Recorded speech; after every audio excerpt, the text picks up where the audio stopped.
چہرے پر دھبے پڑنے پر۔ ام سلمہ رضی اللہ عنہا سے روایت ہے کہ نبی صلی اللہ علیہ وسلم نے ان کے گھر میں ایک لڑکی دیکھی جس کے چہرے پر کالے دھبے پڑ گئے تھے۔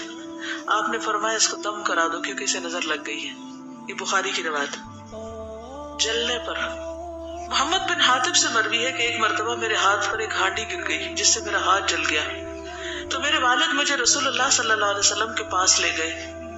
آپ اس پر لعاب پھونکتے جاتے، یعنی اس طرح کر کے لعاب کے ساتھ تھتکارتے جاتے اور فرما رہے تھے اذهب البأس رب الناس واشفه انك انت الشافی۔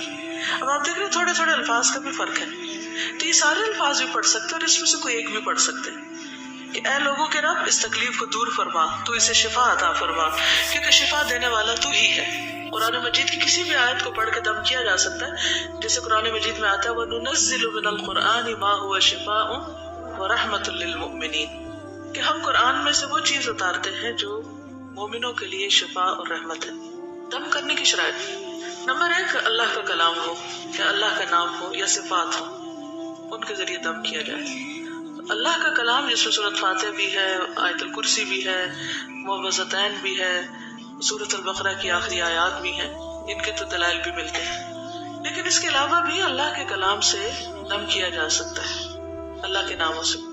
نمبر 2، عربی زبان میں ہو اور ایسے الفاظ میں ہو جن کا معنی اور مفہوم واضح ہو، کلیئر الفاظ ہو، مجہول اور نامعلوم الفاظ نہ ہو۔ کیا پتہ جنوں کو پکارا جا رہا ہو۔ آپ نے کبھی تعویذ دیکھے ہوں گے، اس میں بڑے عجیب و غریب قسم کے نام لکھے ہوتے ہیں، ٹھیک ہے؟ تو الفاظ واضح ہو، نمبرز نہ ہو، ٹھیک ہے؟ ابو بکر بن محمد کہتے ہیں کہ خالدہ بنت انس رضی اللہ عنہا نبی صلی اللہ علیہ وسلم کی خدمت میں حاضر ہوئی اور آپ پر دم پیش کی۔ آپ نے ان کی اجازت دے دی، یعنی وہ الفاظ ایسے نہیں تھے کہ جو ناپسندیدہ۔